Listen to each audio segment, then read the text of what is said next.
Hello అండి, జై శ్రీకృష్ణ. మనం ముందుగా బ్లౌజ్కి ఇట్లా సింపుల్గా డిజైన్ కుట్టేసుకోవాలి, రౌండ్ నెక్.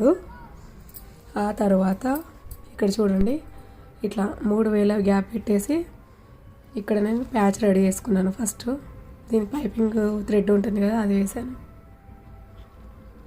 ఇది ముందుగా ఇట్లా పెట్టేసుకొని పేపర్ పైన ఈ రౌండింగ్ ఎట్లా అయితే ఉందో ఈ రౌండింగ్ దగ్గర మార్క్ చేసుకోవాలి. అలానే ఇట్లా 3 వేలు పెట్టేసిన తర్వాత ఎంత గ్యాప్ వచ్చింది చూసుకొని దీనికి రౌండ్గా మార్కింగ్ వేసుకోవాలి.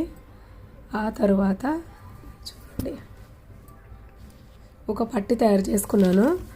తయారు చేసుకొని మనం ఈ మార్కింగ్ పెట్టాము, అట్లానే ఈ మార్కింగ్ పెట్టాము కదా, దీనికి లైన్స్ కొట్టుకున్నాను. ఇలా కొట్టిన తర్వాత ఇక్కడ ముందుగా మొత్తం అన్నీ కుట్టుకుంటూ వచ్చేసినాను.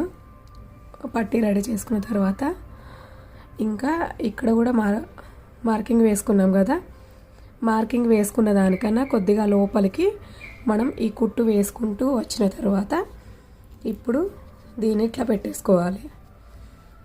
ఇట్లా పెట్టేసుకొని తర్వాత మనము ఒరిజినల్ది ఏదైతే ఉందో ఇది కుట్టు వేసుకుంటే మనకు డిజైన్ అనేది రెడీ అవుతుంది. ఒకవేళ నచ్చితే కనుక లైక్ చేయండి, షేర్ చేయండి, సబ్స్క్రైబ్ చేయండి. ధన్యవాదాలు. ఇట్లా మీ సింపుల్ నెక్ని హెవీ లుక్ చేయవచ్చు.